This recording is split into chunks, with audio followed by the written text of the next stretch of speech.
নমস্কার বন্ধুরা, বৌদির হোম কিচেনে আবারও আপনাদেরকে স্বাগত জানাই। আজকে যে রেসিপিটা আমরা বানাবো, দেখতেই পাচ্ছেন এখানে সব রাখা আছে। এগুলো হলো লাল ডাঁটা, যেটা মার্কেটে এখন অ্যাভেলেবেল পাওয়া যায়। তো সেটাকে আমি ভালো করে চোকলাটা একটু একটু ছুলিয়ে নিয়ে এইভাবে সাইজ করে কেটে নিয়েছি, দেখতে পাচ্ছেন আপনারা। আর নিয়েছি এখানে আছে ছোট আলু, যেটাকে আমি একটু সেদ্ধ করে নিয়েছি, অর্ধেক সেদ্ধ করে সেই আলুটার আমি খোসাটা ছাড়িয়ে এইভাবে দু টুকরো করে নিয়েছি। দেখুন, ছোট আলুটাকে আমি সেদ্ধ করেছি কতটুকু, এই যে সামান্য, পুরো না, যেহেতু আমি তরকারিটা বানাবো তখন আবার এটা সেদ্ধ হবে, তাই এটাকে আমি অর্ধেক সেদ্ধ করে এটা খোসাটা ছাড়িয়ে এইভাবে দু টুকরো করে নিয়েছি। আর নিয়েছি মুসুরি ডাল বাটা। মুসুরি ডালটা আমি আধা ঘন্টা ভিজিয়ে রেখেছিলাম, তারপর সেটাকে মিক্সিতে 4টা কাঁচা লঙ্কা দিয়ে আমি পেস্ট করে নিয়েছি। আর লাগছে এখানে পেঁয়াজ কুচি, একটা মিডিয়াম সাইজের পেঁয়াজ। আর নর্মালি যা মশলা, এখন গরমের সিজন, তাই একটু হালকা পাতলা খাওয়াই ভালো। তা আজকের এই রেসিপিটা আমি বানাবো না, বানাবে আমাদের মা। তা চলুন বন্ধুরা, শুরু করা যাক। তো বন্ধুরা, দেখতে পাচ্ছেন মা কড়াইয়ে তেল দিয়ে দিয়েছে। এবার আমরা রেসিপিটা শুরু করব। তো প্রথমে ডালের বড়াটা ভাজা হবে। এই তরকারিটা ডালের বড়া দিয়ে করা হবে। যে ডালটা আমরা পেস্ট করে নিয়েছিলাম, সেই ডালটার আগে বড়া ভাজা হবে।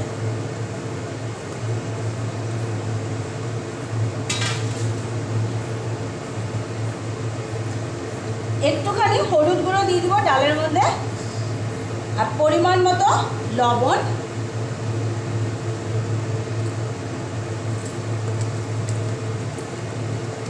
আমি আগেই বলেছি আজকের রেসিপিটা আমি বানাবো না, আমাদের মা বানাবে। তো মা বানাচ্ছে, আপনারা সাথে থাকুন, দেখুন। মা ডালটাকে হলুদ আর লবণ দিয়ে ভালো করে মেখে নিচ্ছে। এবার এটার বড়া মা ভাজবে, খুব ছোট ছোট করে বড়াগুলো ভাজবে মা।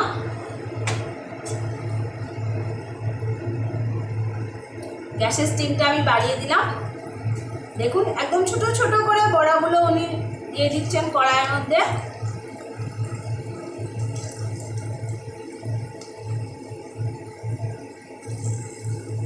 আমি ওনার কাছে অনেক রান্না শিখেছি।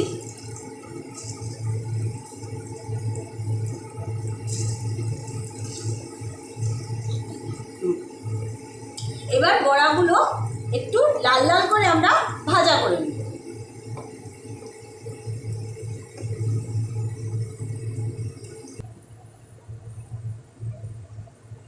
তো বন্ধুরা, মা বেশ কয়টা বড়া এখানে ভেজে নিয়েছে ছোট ছোট করে, দেখতে পাচ্ছেন। মার হাতে খুব ব্যথা, তাও বললাম আজকে মাকে এই তরকারিটা বানাতে। এবার লাস্ট যে বড়াটুকু আছে সেটুকু মা ভেজে তুলে নেবে। বড়াগুলো অবশ্যই ছোট ছোট করে করবেন, না হলে যখন তরকারিতে যাবে এটা বেশ বড় বড় হয়ে যাবে ঝোল খেয়ে বড়াগুলো। তাই অবশ্যই ছোট ছোট করে বড়াগুলোকে ভাজবেন আপনারা। কারণ আমি ডাঁটাগুলো ছোট ছোট করে কেটেছি, আলুগুলোকেও ছোট ছোট করে কেটেছি।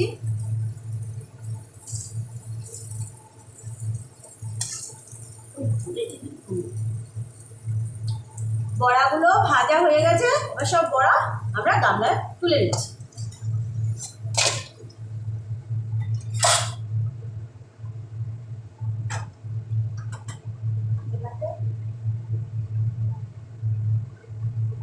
এইবার এই তেলের মধ্যেই, আর তেল দিচ্ছি না, প্রথমে ডাঁটাগুলোকে আমরা দিয়ে দিচ্ছি।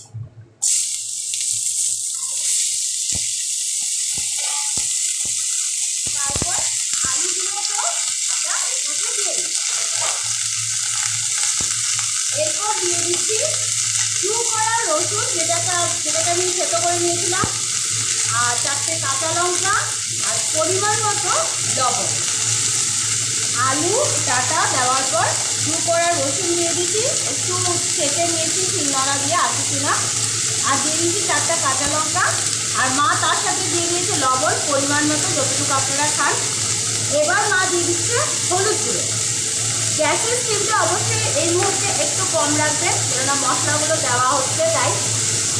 এরপর মরিচগুলো আপনারা যে যে পরিমাণে ঝাল খান সেই পরিমাণে, বাট এটাতে একটু কম দিলে ভালো, যেহেতু ডাটা এটাতে বেশি ঝাল ভালো লাগবে না।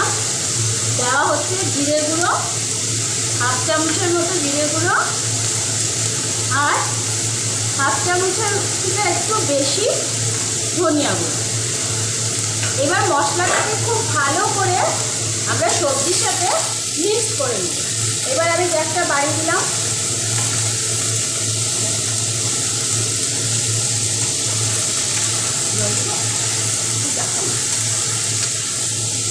সামান্য একটু জল দিয়ে দিচ্ছি, নাহলে মশলাটা পুড়ে যাবে।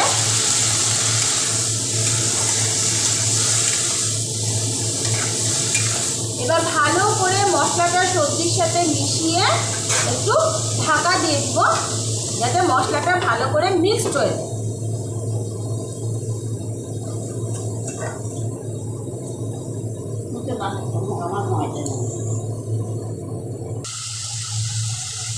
দেখুন এবার ঢাকাটা খুলে দিয়েছি, মশলাটা সুন্দর ভাজা ভাজা হয়ে আসছে।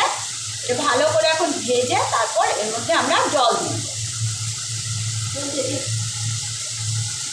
মশলাটাকে খুব ভালো করে ভাজতে হবে, কেননা জিরার গুঁড়া ধনিয়ার গুঁড়া দিয়ে কোনো তরকারি বানালে আমি আগেও বলেছিলাম মশলাটাকে খুব ভালো করে ভাজবেন আপনারা, তাহলে কাঁচা গন্ধটা চলে যায়।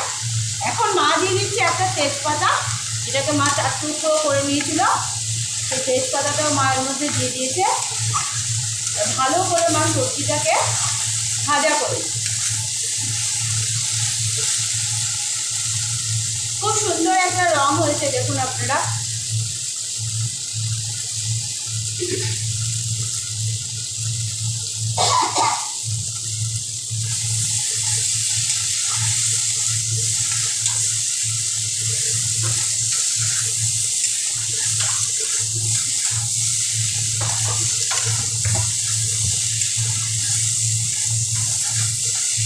ভালো করে মশলাটাকে এইভাবে ভেজে নিতে হবে।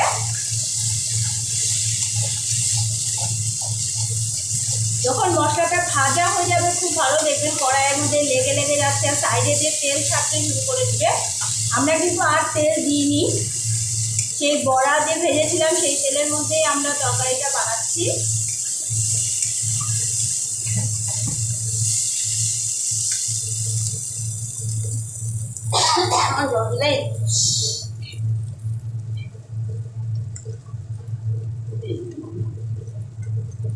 এবার এর মধ্যে আমরা জল দিয়ে দিই।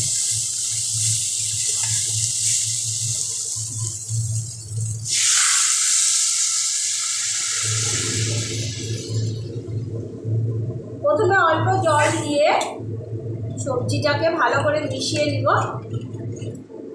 লাগলে আবার জল দিব, কেননা ডাটাটা সেদ্ধ হতে হবে আর আলুটাও হাফ বয়েল হয়ে আছে, সেটাকেও সেদ্ধ হতে হবে। আমি আরও একটু জল দিচ্ছি। এবার এটাকে আবারও আমরা ঢাকা দিই। এবার ভালো করে একটু সেদ্ধ হওয়ার জন্য এটাকে ঢাকা দিয়ে দিব, কমসে কম 5 মিনিটের মতো ফুল স্টিমে এটাকে বয়েল হতে দিব।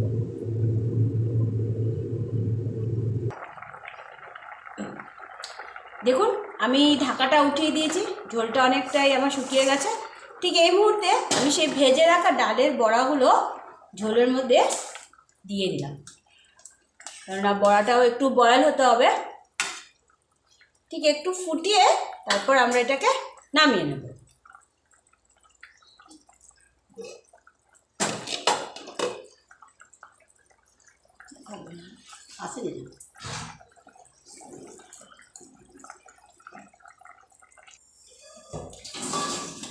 তরকারিটা বলেছিলাম একটু ফুটিয়ে নামিয়ে নিব, তো তরকারিটা নামিয়ে নিয়েছি। এখন তরকারিটাকে আবার ফেরত সোমবাস দেব, তার জন্য আমি কড়াইটাকে পরিষ্কার করে ধুয়ে বসিয়ে দিয়েছি। এবার এর মধ্যে দেওয়া হবে তেল।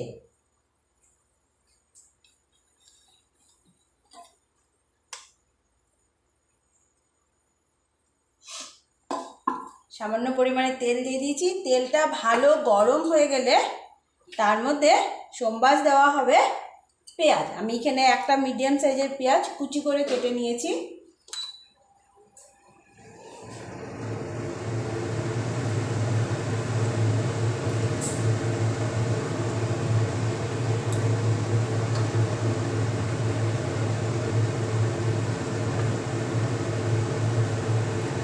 তেলটা গরম হয়ে গিয়েছে, এবার পেঁয়াজটাকে সোম মাসের মতো তেলে মধ্যে দিয়ে দেব।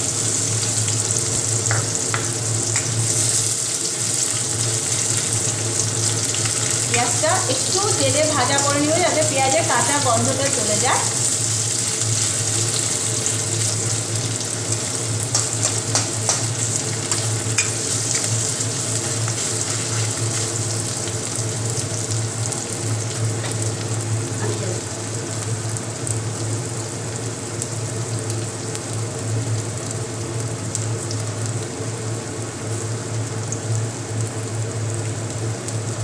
আপনারা দেখতে পাচ্ছেন পেঁয়াজটা সুন্দর ভাজা ভাজা হয়ে আসতেছে, আর একটু ভাজা করব, একটু ব্রাউন কালার, নাহলে ভালো লাগবে না, সোমবাসের গন্ধটা আসবে না পেঁয়াজের।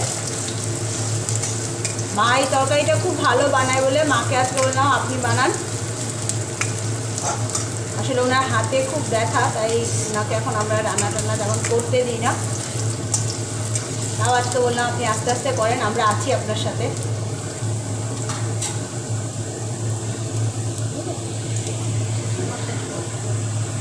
এবার তরকারিটা এর মধ্যে আমরা দিয়ে দিই।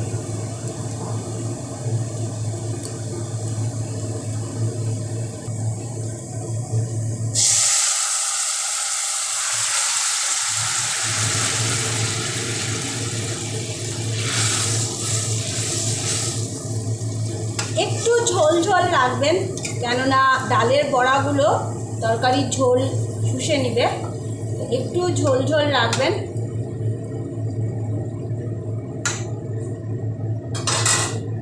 গরম সিজনে এরকম হালকা পাতলা একটা তরকারি বানিয়ে আপনারা বাড়িতে সবাই ট্রাই করুন, দেখবেন খুব ভালো লাগবে খেতে। কারণ এখন প্রচণ্ড গরম পড়েছে, তো বেশি মশলাদার খাওয়া যাবে না, শরীর খারাপ করবে। সেই জন্যই এই হালকা পাতলা একটা রেসিপি আপনাদের সাথে শেয়ার করছি। যারা যারা আপনারা আমাদের চ্যানেলটিকে দেখছেন অবশ্যই লাইক করুন, শেয়ার করুন, সবার সাথে সাবস্ক্রাইব করুন এবং কমেন্টে জানান কেমন হচ্ছে। তো এটা ভালো করে টকবক করে যখন ফুটে উঠবে তখন নামিয়ে নিতে হবে। তো আমার তরকারিটা টকবক করে ফুটে উঠেছে সোমবার দেওয়ার পর, এবার আমি এটাকে নামিয়ে নিচ্ছি।